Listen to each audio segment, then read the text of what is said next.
mi ngi 7 heures passé de 33 minutes maanaam fanweeri simili ak ñett tey moom juumuma Mame Mbaye Ndiaye kon nag cours yaa ngi mokk tey juumuma wolof yi mokk na. ñoo ngi si ñaareelum pàccum seen bloc d'information la matinale du noonu lañ koy waxee maa ngi góorgóorlu de nuyu naa la. fayaat naa la Asma di nuyu ñëpp ñi nga xam ne ñoo bokk plateau bi ñii nga xam ne it ñoo jàkkaarloog ñoom. ñu leen di jox seen dose matinale dose corsée ni ñu koy faral di waxee altine ba samedi. fii la ñoom ñoo ko waxal seen bopp ku si nekk nag ak la nga ca taamu ci dose bi. ñii trafic la. ñii actualité la. ñii revue de titre la. mais boo boolee yëpp mooy nekk seen matinale. di ngeen xam ne mooy ndëb ba wàll. loolu moom war nañ ko boole ci dëkkandoo yi. ak dëkkandoo yi. démb j'en ai rencontré xaw ma fan laa doon dem fii mais. ndeysaan ñoom ñëpp. maa la wax. ils sont fiers d'être nos voisins. et voisines. damay dem marché central bu Tëngéej. c'est d'abord une dame que j'ai croisée. et mi ngi apprécier liggéey bi. merci ñii di waas moom non seulement pour matinal mais pour kër gi yëpp. macha allah merci beaucoup à elle. dëkkandoo yi xam naa léeg-léeg nag ñu tànkal leen nag. waaw mais nañ ñuy jéggal rek. dëkkandoo jàmm sa gën te ñun nag surtout période bi guddi gi. waaw mais nañ ñu jéggal ñu ngi jéggal bu baax. rek dafa am benn policier bu ma dajaloon ba ki démb. ma nekk circulation bi mu arrêté ma ne ko xamoon naa dégg ma arrêté. mu arrêté ma ne ma man sax man ndeysaan du ma arrêté jigéen parce que. dama bëgg sama yaay. jigéen même bu yorulee sax permis man dama koy bàyyi mu dem graaw. il s'appelle Ibou Diouf policier la donc bon c'était juste comme ça quoi. non day tooñ quoi day tooñ. c'était juste comme ça il s'appelle Ibou Diouf da doon tooñ rek non da doon tooñ rek. da doon tooñ parce que finalement arrêté na Yacine. parce que arrêté na ma jox naa ko sama permis.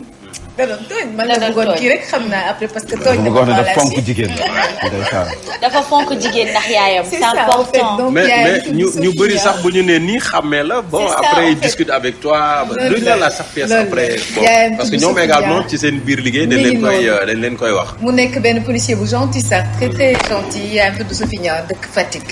donc daf ma ne woon naa nuyu yaayam parce que dafa bëgg yaayam. nuyu naa la sa yaay ak seen waa kër yëpp ma nga noonu. bëgg yaay moom macha allah moom du ñu def dudul nuyu rek li mais day arrêté jigéen arrêté na la de. mais du sanctionné. du verbalisé. aywa en tout cas li am na solo. foofu nag xam naa verbalisé nañ ko ba tey man moom si kii ma lañ dëkk. man moom ci arrêté waaw dañ lay jàpp ba pare naan la yéen journalistes yi da ngeen foog ni tout vous est permis arrêtez de conduire et de parler au téléphone. man feuille yi nii damay ñëw rek romb benn jour damay ñëw rek romb waaj na ma. doo ci bàyyi xel taxawal ma taxaw nekk nii di ko xool. doo ci bàyyi xel. na ma xam nga yaa ma tooñ ma nekk man dara. donc da nga def loo neex ma nekk déedéet. mu ne ma jox ma sa permis ma génne permis jox ko carte d'identité bi début koor gi la. jox ko carte d'identité mu ne ma. dama balaa ngay dee fii nga xam naa ne permis laa la laaj nga may jox pièce d'identité yow su ma la téye fii da ngay dee fii ñu ne pour policier bi rey na journaliste yow demal rek gàttal ngeen dugal. en tout cas loolu am na solo Omar Cheveux daf ñuy seetaan tey la anniversaire am. Omar Cheveux waaw nga dëgg nag moom ci kër gi la bokk. moom ma jox waaw moom Omar Cheveux moom partenaire la. moom wax fa dëgg neex yàlla toujours au rendez-vous happy birthday Omar. Happy birthday à mais j'ai connu ce monsieur. Il était marchand ambulant. Ah oui. À Colobane. Et il était un ami, quelqu'un qui adorait Édouard Feu. Oui. Édouard Adama bu Ndiol Kouba. Ndiol Kouba. waaw Ndiabouki. Voilà. Et c'était vraiment un gosse très respectueux et respectable. Et parti de zéro pour devenir aujourd'hui. Ah oui, maintenant il est au marché Zinc, bien installé. Il faut croire. Il a bien expliqué mais il faut croire son parcours nee na ci lan la tàmbalee jaay ay mbuus. mais oui noonu la jaay mbuus la tàmbalee si tali bi nekk. ça fait pas longtemps jaayee dem sotti demaat ba noonu. ça fait pas longtemps mais loolu mooy gëm sa bopp. self-made même. te nee na avant ça nga doon rangu day ñëw jël marchandise am jaay teg si dara ba tey yàlla ñëw sutura si gën a yaatu. donc aujourd'hui il comme on dit il tire son beurre. Voilà. C'est une expression, c'est ça. Très bien. Tirer son beurre. Ah oui, gëm sa bopp rek. Gëm sa bopp rek. Il y a bañ le slogan de Bougane, tout le monde l'épouse. Ouais. Gëm sa bopp. Mais le symbolisme, le symbole même du gëm sa bopp là, en fait, qui est un concept made in Galsen, comme quand tu dis Yeewi Yeewi. askan wi. Voilà, ou bien Yaaru, Yété, xaw ma du Jaraaf. Oui. Mais quand tu vois Bougane, il explique clairement. Il est parti par simple preneur de son dans une petite émission et regardez l'Empire. Ça veut dire ce que ça veut dire. Il faut croire en soi. fii ku fi nekk ñi fi toog nii ku la si wax sa jaar-jaar. ku ouais. ko gëm. dëgg la ndeysaan. Non, il faut croire en soi. moo tax les gens croire en soi. il faut arrêter de nous prendre pour des tubaab. am na ku ñëwoon ne ma doo togg yow doo bay. ma ne ko d'accord amul muskila. alors loxo bi waay laa ko def naa la invité ndogu. aywa mi ngi noonu. Boli Dex mooy liggéey. merci pour la stigmatisation. en tout cas ñu wàccee ci tali bi ànd ak Aba Diatta laatay ñëw ci li gën a fës ci bopp yéenekaay yi ngir xam xibaaru dem bi ak dikk bi. Voici Trafic News. allo Aba. oui Asma maa ngi laa ziar. nuyaat naa la. maa ngi laa ziar di nuyu sama mbokku policiers yi gën di tooñ. maa ngi nuyu sama mbokku policiers yi gën di tooñ les hommes du commandant lii lieutenant Niang. dëgg la de. man de sama histoire bi laa leen bëgg a nettali man daal dama doon dawal ñu fa jàpp ma. ay waay. léegi nag dama abboon sama oto benn copain mu ne ma turbo bi daa dagg de day saxaar de ma ne ko damaa yàkkamti. ni may yàkkamtee noonu rek gendarme yi jàpp ma poste Thiaroye ñu ne ma an si kayit fekk lépp laa fàtte yoruma dara. gendarme ne ma yow Aba Diatta yow da ngay dawal te doo yor dara. man leen yoruma dara de ñu ne ma léegi taxawal ne comme oto bi day saxaar dañ lay filmer saxaar si yëpp après poste ko. en tout cas. ñu baax lañ. c'est normal. ñu ni voilà ma dem. voilà merci beaucoup l'actualité du trafic urbain di wéy di si Zik FM 89.7 jaax nañ sànq rek ko du côté de Buntu Pikine foofu la ñu bàyyi fa quelques ralentissements ñu dépassé lu ni mel hôtel échangeur bu technopole bi foofu la aussi des ralentissements sont à noter pour véhicules yu bàyyi ko Pikine Guédiawaye ak Xourounar su ko defee aussi au niveau de l'échangeur Cambérène foofu la nickel mën ngeen jaar ci ko échangeur bi progressé sànq rek y avait beaucoup de véhicules xam nga véhicules yooyu la ci national bi ak ñu bàyyi ko ci péage bi ñoom ñëpp ñu ngi converger vers Mariama Niass tax na Mariama Niass vers l'échangeur de Hann ça se complique à ce niveau mais bu ngeen ko dépassé pour oto yi dem Colobane mën ngeen progresser au niveau de l'échangeur de Hann aussi bàyyi nañ fa des ralentissements pour des véhicules yu bàyyi ko boulangerie Kappa transité par le fi nga xam ne entrée bu Maris ak service technique di ngeen xaw a yéex tuuti mais police da leen di jox priorité ñu bàyyi ko foofu la su ko defee ngeen wër rond point bi ak cité des eaux vers Castor aussi ça se complique à ce niveau mais bu ngeen dépassé intersection bu Castor nickel mën ngeen progresser tranquille ba ci rond point bu Jet d'eau ay ca beneen point trafic ci kanam lay doon Asma à vous. C'était Trafic News. merci beaucoup à Aba Diatta en tout cas pour cette actualité de l'itinéraire mi ngoog xëy na ñu ñëwaat rek ci tribune Yacine Seck li nga xamante ni moom la titré pour rappeler aussi l'actualité.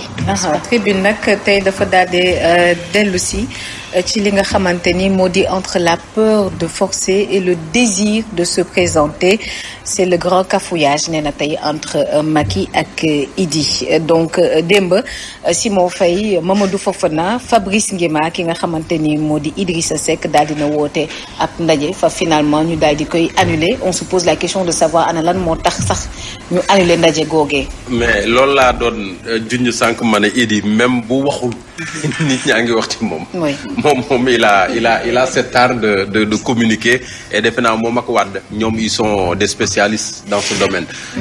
Ils ne parlent pas ils ne sont pas là mais ils peuvent quand même faire l'actualité. ça c'est du Idi. démb dernière minute presque vers 14h et quelques pour une conférence de presse ou une déclaration qui était prévue à 16h tu te poses tout de suite la question lan moo xew lu tax Idi reporté conférence de presse am ak liñ ci doon xaar yëpp depuis samedi ñu koy annoncé xaar ba lundi à moins de 2h 1h et quelques de l'heure ñu ne ñu Idi annulé na ko. On se demande ce qui se passe est-ce que mburoog soow mi moo forox ba ñu war ko tuur est-ce que mburoog soow mi la ñuy jéem a defaraat dolli ci ay saf-safal ba mu gën a jàpp. Est-ce que pas aussi pour brouiller l'opinion. Peut-être pour brouiller l'opinion, c'était peut-être une stratégie de com pour peut-être brouiller une certaine actualité. Loolu yëpp également ci la parce que n'oublions pas jusqu'à preuve du contraire, Idi aujourd'hui est dans la mouvance présidentielle. Bien vrai qu'il a dit à Thiès au président Macky Sall fexeel ba tes décisions futures yooyu junjul benn mais bokk na ci décider ndax il sera candidat ou pas. fexeel ba sa décision future bu mu la yàqal dara parce que bon gis nañ li ngay liggéey xalamal na ko daal mais wanaale na ko bunt bi ne ko fexeel ba bul yàqal sa bopp ci lenn bul dara gàkkal sa carrière bul dara gàkkal sa der. Bon, est-ce qu'il va maintenir sa candidature ou pas? Est-ce qu'il sera sa candidature ou pas? Est-ce que il fait partie des tablettes de Macky Sall pour la prochaine présidentielle? On ne sait pas. Donc c'est tout un mystère. Mais après, tu vois des choses qui commencent à fuiter du genre contexte bi moo tax parce que le contexte politique est très chargé. Il y a des procureurs qui doivent même faire des sorties ce matin, à commencer par celui de Dakar, etc., etc. Est-ce que Idi a besoin d'en rajouter? Je ne crois pas. Mais on est en politique. Jusqu'à ce que ñu xam lan moo waral concrètement est-ce qu'il y a une pression de Macky Sall et de l'APR? Est-ce que c'est une décision propre à Idi?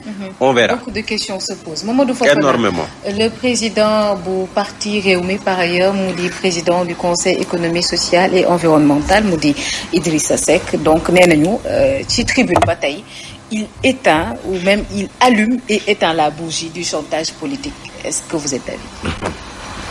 man de mënuma wax ay chantage politique nag wax dëgg yàlla la ma xam daal mooy Idi communicant bu mag la xam na kañ la war a communiquer ak nan la war a mën a def pour captiver justement l'attention de l'opinion man la ma jàpp démb mooy report bi dara waralu ko lu dul Idi bañ na lu noyé communication parce que ak sortie parquetier yi justement boo waxee ñeneen ñi est-ce que duñu gën a intéressé wu ci le procureur di wax parce que bokk na ci li nga xam ne moom mooy def actualité bi maintenant est-ce que bu waxee li mu bëgg pour sénégalais yi mën ko consommer mën ci nekk durant toute une semaine du ci wax woy Idrissa Seck bàyyi na Macky Sall candidat la wala Idrissa Seck kat joxe na xalaatam ci réew mi wala Idrissa Seck am na beneen posture boo xamante ne nii moom nañuy xaar ci mais li ma ci jàpp mooy stratégie la parce que xam na ne le moment n'est pas opportun par rapport ak moom fa mu bëgg a génn pour ñi mu mën a def l'actualité donc et c'est important nit ki booy wax aussi c'est pour que ñu dégg la communication c'est entre l'émetteur et le récepteur et c'est important donc ci cadre boobu noonu moom it mu xool ban waxtu mooy gën boo xam ne dina ko leer ne moom dina mën a def actualité et nit ñi dinañ ko gën a mën a bàyyee xel. Peut-être revenir justement ci li nga junju muy le point de presse du parquet général de Dakar bi ñuy xaarandi tey si suba si ci fukki waxtu ak benn bu jotee Fabrice Nguema lan lañ mën a xaarandi si point de presse. Non pour l'instant mënuñu wax dara. On attend de voir ce qu'ils vont dire parce que il y a eu beaucoup de choses quand même ay commando spécial force spéciale arrestation tous azimuts xam nga loolu yëpp c'est pas gratuit. Forcément il y a un problème peut-être que aussi li ñuy gis ak li ñuy déglu c'est peu par rapport à eux ce qu'ils ont à dire xam nga ñoom déjà j'ai vu un journal Sud ñu ne c'est une première. Ça veut dire que ils ne vont pas sortir là-bas pour raconter des cacahuètes pour parler de broutilles ou bien de ngogne ou bien de ripasse. Ils vont venir nous donner des informations parce que aussi la masse veut comprendre. À une manifestation, on arrête des gens, on les amène, on met des bracelets électroniques. C'est vrai qu'il y a une question d'ordre public. Mais est-ce que c'est pas plus que ça? Parce que je rappelle, ministre de l'Intérieur, on fit une force occulte, président de la République, le président de la République en conseil des ministres. Mais non, mais attends, mais vous rendez compte? En conseil des ministres qui rappelle au gouvernement d'assurer la sécurité des personnes et des biens, en conseil des ministres. Ça veut dire que de femmes et c'est important. Et ce qui est important aussi, c'est vrai, il dit à jouer sur un levier. Et il dit, on est habitué de ça, il nous a habitués à ça, à ces choses-là. Habitude Bobo, il dit, nous. On se souvient des CD là. Lui et moi, saison 1, 2, 3, et puis aussi, il faut comprendre que ce qui a motivé, l'immotivé Idrissa Seck, il ne faut pas s'en cacher. C'est parce qu'en fait, il y a eu une promesse, il y a un protocole qui fait de lui le successeur de Macky Sall. vraiment à l'élection de 2024 loolu am na. c'est ça la vérité. bon mais est-ce que diggante boobu am na lu changé. peut-être c'est ça aussi il faut mettre les formes quoi communication du caaxaan. Très bien. et puis à ce stade de responsabilité tu ne parles pas pour ressembler après ou bien pour que tes paroles soient fondent comme ça dans la nature. C'est pour quand même que ces propos fassent date. xam naa moom peut-être et puis on a parlé de paix aussi. parce que bon il y a une situation il faut la paix il faut ceci cela loolu ay dóor la. et ce qui est c'est que loolu yëpp ay dóor la. ce qui est important ay waxin la rek ay sabaru pot la rek mais ce qui est c'est que ce qui. waaw bi soo na dëgg de mais fekk xam nga. fi réew mi toll jàpp yu bari xam nga da di gulee tax si Sénégal lu fi masul am ñu koy tàmbalee ñu ko fiy dégg donte amagu fi loo xam ne kenn masu ko woon xalaat bi ñu demee bay junj ay kamikaze ñu dem bay junj ay attentat xam nga loolu ñun xamuñu loolu. réew yi nekk si dendandoo yi ñoo ko daan dund ñun masuñu dund loolu bu ñu demee bay takkal ñu ay bracelet électronique xamuñu loolu donte bracelet boobu wax fa dëgg neex yàlla avancé la mais nag c'est normal procureur génne andi ay leeral si jàpp yu sakkan yi nga xam ne am na parce que tamit mën nañu bàyyi ñuy jàpp di teg mais il faut ñu andi ay leeral lu nga xam ne dina justifier lii moo tax ñu jàpp ba pare andi ay preuve teg la preuve mooy Kaba Diakité mais ñi ngi naan jàpp nañ ko mais bokk si complot la li tax ñu ne complot la ñun ñoo ko bëggoon dugal parce que la personne boo demee ba parcelle gi mu dëkk ñëpp dañ ne mais kii kenn xalaatul muy dugg ci yii parce que askanu bu nekk si jafe-jafe moom moo fay jiitu ku am problème moom moo lay taxaw nit ku nga xam ne ni mi ngi nekk au rendez-vous ci lépp lu baax donc ñu jékki-jékki gis ñu jàpp ko si donte nee nañ Pastef la bokkoon askan wa nee nañ mais kii ñu ne moom moo nekk bokk doon jiite affaire yi commandé au Pastef mais manul ne donc yooyu bu commencé am il faut nga teg ci table ji lu leer lu nga xam ne dina dal xelu askan wi ne kon li nga jàpp nii lii moo tax nga jàpp leen. on verra ce matin peut-être que le procureur. En tout cas le rendez-vous c'est un grand rendez-vous devant l'histoire. Très grand rendez-vous. Première à attendre à 11h. Il y a quelqu'un qui m'envoie un message à Rono, je ne vais pas dire son métier et peut-être qui me donne, mais il me dit que nous ne serons pas déçus. waaw ñu ngi toog on attend de voir. Très bien. En tout cas, la tribune, on continue avec ces titres. dañuy yëg ci kaw tribune bi comme waxtu wi jot na ñu yëg ci kaw tribune bi ñu xool fii réew mi toll yeneen ko doon waxtaanee sànq Ndaamal Kajoor ak kii di président Macky Sall mais xam nga démb Ndaama dafa bëggoon doon amal li nga xam ne moo di point de presse man maa ngi koy wax Yacine Ndax di ko tooñ nee naa ko man Idi du sama actualité parce que Idi deful lu nga xam ne nii lu bees la Idi dugg na duggaat génnaat kon bu duggee dugg na. point de presse te Idi moom la ñu ne woon. wallaay Idi du fi def lu bees. mais rien ne dit qu'il sort. rien non ne le dit. actualité mais dama ne du sama actualité man du sama actualité am naa ci droit mais actualité peut-être bu intéressé ñenn ñi la mais Idi mu war a waxul Idi def dara si gratuit le fait que mu jékki-jékki noppi nii sax. ba pare ñëpp xëy di si wax nii. nii la ci bëgg te ba léegi waxul. mais ne pas Idi saa bu bëggee Idi moom saa bu bëggee monopoliser bu bëggee ñëpp bàyyi ko xel. li foofa la wax la rek. daa bëgg ñëpp dégg ko. heure bu bëggee dugg. mais même bii sax. heure bu bëggee génn. la réussite médiatique. Voilà. mais dafa sànni fi benn baat. maanaam moom Mburoog Sow la c'était parti. Mburoog Sow. C'est un excellent communicant et il faut le dañ reconnaître. ko koy nangu. Et puis politique enjeu la stratégie. wax moom mën na ko. en tout cas lu mu ci mën ci doon. Il est bien entouré. Très bien entouré. Il dit mais il y a également son entourage qui est très bon. Il a eu le meilleur des formateurs. Ndaama de bu ñu ko entouré wu sama entouré boppam. aywa mi nga ñu wéyal. nitu Thiès la. aja yéen a kaay nee na cafouillage dafa am de réeroo dafa am ci diggante Macky Sall ak ki nga xam ne moo di Idrissa Seck lu mu ci manti doon démb askan wi ñu ngi doon xaar ci boppam mu def déclaration wala point de presse bi nga xam ne mu ngi ko doon junj mu daal di njuy gars yi yéen a kaay bi di entre la peur de forcer et le désir de se présenter ndax nag ñu bëri jàpp nañ ne Idi jéego yi nga xam ne mujj na ko def nii dafa mel ni pareegul donte moo fi annoncé woon ne kon dana dem retraite bu tolloo ci at yi dana dem retraite waaye dafa mel ni retraite boobu teg na ko ci suuf ndax waxeet moom daanaka bàkk la ci réew mi moom nag ci boppam jéego yi mu def nii ñëpp jàpp nañ ne kon dana samp nëndëm candidat lay doon ban candidat lay doon bu Benno Bokk Yaakaar lay doon wala bu réew mi lu mu ci manti doon jàpp leen ne nee nañ soit dafa bëgg forcer samp nëndëm am ci boppam dafa am lu muy tiit yéenekaay bi samp na laaj bi. mën na nekk commune bëri sax commune bëri. lépp mën na ne moo tax ma ne Idi moom du sama actualité xam nañ ne lépp parce que fii itam nañu gën a ne doon nañu waxtaan avant élection yi. nga dem campagne. avant jàkkaarloo sa adversaire nga ne kooku waxtaan ngeen avant. mais ñoom yi neen la bu ñu fàttali ñoom yi neen la ñoo bokkoon PDS. les politiques. c'est la famille libérale boo ko gëmee. Voilà. ça n'engage que toi. Ouais. man loolu laay jàpp de. politiciens yi ñoom dul tardel fenn. en tout cas conseil économique le président du conseil économique social et environnemental allume et éteint la bougie du chantage politique bu ko neexee.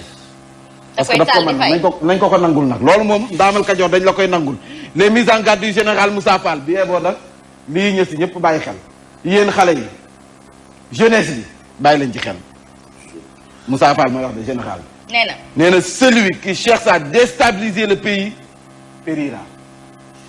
loolu mooy du ñoom tere mu të bàyyil ma gis. lii mooy vrai gatsa. képp ku fi taxaw ngir bëgg nag déstabiliser réew mi bëgg koo taal bien boo nga xam ne nag. Et ce sont des directives pour rappeler que le président lors du conseil des ministres avait rappelé que Sénégal état de droit la. te lii la ñuy xaar sax ci les autorités sécuritaires de ce pays. Un langage qui rassure en tout cas qui rassure beaucoup de citoyens. Peut-être ñi nga xam ne nag ñoo bëgg a taal réew mi xëy na. ci gis seen bopp mais au moins le grand peuple a besoin de ces genres de sorties parce que il faut rassurer. Il s'agit de l'armée nationale, la défense nationale. La gendarmerie est un corps militaire, faut le rappeler. Nationale. Voilà. La libre nationale. askan wi. Voilà. La libre circulation des personnes. C'est des biens. C'est des biens. loolu kenn waru ko négocier am nga droit manifester man am naa droit dem liggéey. waaw. donc bu kenn yàqal moroomam. waaw. waaye nag garabu fitna moom ku ko jëmbat li maam Cheikh di wax. di nga yéex a toog sa taako di keroog. ay wax la nag ñu ñëw ci affaire commando yu parti Pastef noonu la ñu leen tuddee de affaire des commandos du parti Pastef waa ji di Kaba Diakité noonu la ñu ko tuddee nee nañu wax fa dëgg kii dañu ko bëgg a dugal rek waaye yoonam nekk. dëgg yàlla kanamu restaurateur. boo xoolee kanamam gii nga xam ne wax fa dëgg du kanamu fitna. nee nañu boo am na ñoo xam ne boo xoolee seen kanam nga xam ne nii. il est joufflu. kanamu moom boo xoolee kanam bii. il est joufflu. xam na ko dinaa sama bos. donc il n'a pas une mine patibulaire. non nee na kii daal si jàmm lay dox boo demee sa Parcelles Assainies témoignage ci benn la xam nga boo duggee ci gox peut-être même bu fekkee nekk na si bett na kon ñëpp bu fekkee nekk na si bett na ñëpp parce que ñëpp dañoo jàpp ne kii li ñu koy tuumal nii yoonam nekk. peut-être dafa gëm trop parti bi nga xamante ni moom la bokk. peut-être ñu bëgg ko cee boole mais il faut que ñoom ñu def enquête gi war ci ginnaaw loolu itam ngir xam bu ñu juumee ñu nangu ni juum nañ ci lool ba pare bàyyi. moo tax famille mi ngi sàkku ak jéggal mais ñoom dañoo wax ne kii liñ ko bëgg a tuumaal noonu yoonam nekk ak commando Pastef ay attentat yooyu du jikkoom du moom ki social la xam. yéen kaay day bind ci moom de mooy wax boo ubbee page dafa revenir un peu si nit ki. parcours am jaar-jaaram Tambacounda ba Parcelles Assainies yéen kii du nitu fitna. donc nañ xoolaat dossier bi te nag xool nañu ne nañ dossier bi dafa vide avocat am loolu la wax xool nañu dossier bu vide comme que dossier bu vide la nag 15 jours ñu def ko garde à vue nañ ko bàyyi mu dem. yéen kaay bi loolu la wax. lu mu jimanti doon ñii nga xam ne nag yaa ngi koy wax sànq Yacine lii mooy actualité. mooy actualité. Sotrac SIAS Ama ña doon liggéey si ngeen si yàlla kër yooyu ba léegi ñu ngi sàkku seen xaalis jox leen ko fourage daal di xëddeen. 13 milliards mën nañu ko jot ba léegi yàgg na nag nañ leen dimbali rek ay kilifa ñu si bëri dee nañu. man xam naa si ñu si bëri ñoo xam ne dee nañu. plainte bu docteur Babacar Niang mi tey day wuyu jiwaat tey gi si altine ji ba tey ñoo nga ca l'enquête ba dafa mel ni foofu la réew mi toll lii quotidien ñëw ci société civile bi ñoom mu njaay siise fu mu nekk nii takku nañu taxaw ngir dox tànk jàmm fu mu nekk nii ñoom ci boppam mesure décrétée donc décrète la semaine de la paix ay bés bu nga xam ne nii yaa daanaka nag wax fa dëgg jàmm rek lañu ci bëgg ay manifestation annoncé nañ ko fii waaye ñoom jàmm rek la ñu woote pour une participation qualitative et quantitative des citoyens au scrutin présidentiel ñoom ñu ngay sàkk ñu yokkaat deru diiru bindu mi 1 mois nee nañ dafa gàtt bëgg nañ ñu yokk ko ndax nag fii réew mi tollu ak jafe-jafe yi donc nag dina tax askan gën a mën a dem bindu ji ndax loolu la ñu bëgg réaction de l'État contre les violences la grosse artillerie en tout cas loolu la ñu nemmeeku lépp luy jumtukaay matukaay jël nañu ko ngir kaaraange sax fi nga xam ne mooy ci réew mi les procureurs généraux entrent en jeu tey jii dinañ amal seen janox taskatu xibaar ñoom procureurs yi ngir nag mën a wax exactement fii réew mi toll ñu jox seen xalaat arrestation yi sakkan yi nga xam ne nemmeeku nañu ani lan moo ko waral yéenekaay bi daal na si dikk na également ci l'info manifestation yi nga xam ne dañ ko waroon amal mercredi suba ak jeudi waaye Yewwi ñoo ko bëggoon amal dañ leen ko tere. Très bien. Préfet bu Dakar daal dina koy tere le téeméer ñëw ci Idi ani lan moo waral mu reporter li nga xam ne moom mooy conférence de presse am daal dina koy wax l'observateur dafa ñëw ci ñi nga xam ne ay seen borom kër ay jihadiste la ñoom juróom lañu ay jihadiste la ñu sa Libye rey nañu seen i borom kër ñoom nag bañ dañ leen jàppoon fexe nañu ba andiwaat leen fii ci Sénégal ñoom soxna yi ak seen i doom ba noppi fu mu nekk comme seen bopp yi wax fa dëgg neex yàlla dafay des Aïssata Ba Fatoumata Sissoko Abibatou Mbaye Aïssatou Faye Dia ak Mariam Diop fu mu nekk nii jëlee nañ leen sa prison yi Libye andi leen Sénégal yóbbu leen hôpital principal doog leen a déféré sa parti démb hier. L'autre genre bi nekkoon actualité en France nekkoon actualité. parce que il était question ñu xool ndax famille yu djihadistes yi war nañ leen mën a indiwaat France ou pas donte c'est des Français et Françaises.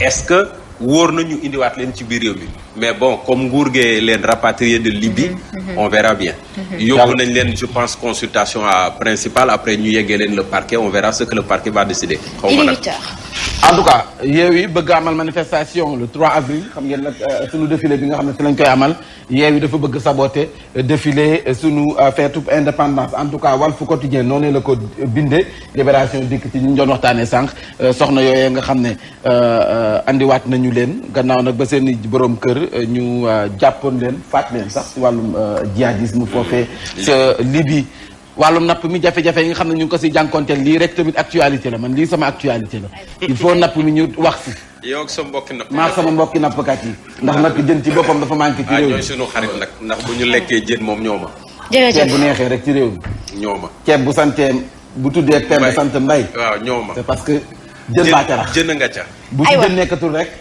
nekkatul ceeb pembe mbay de ci yaaboy nekk yaaboy jékkatiraay bokk na ci li gën a fës ci boppu xibaar yi point de presse bi ñuy xaarandi tey ci 11h.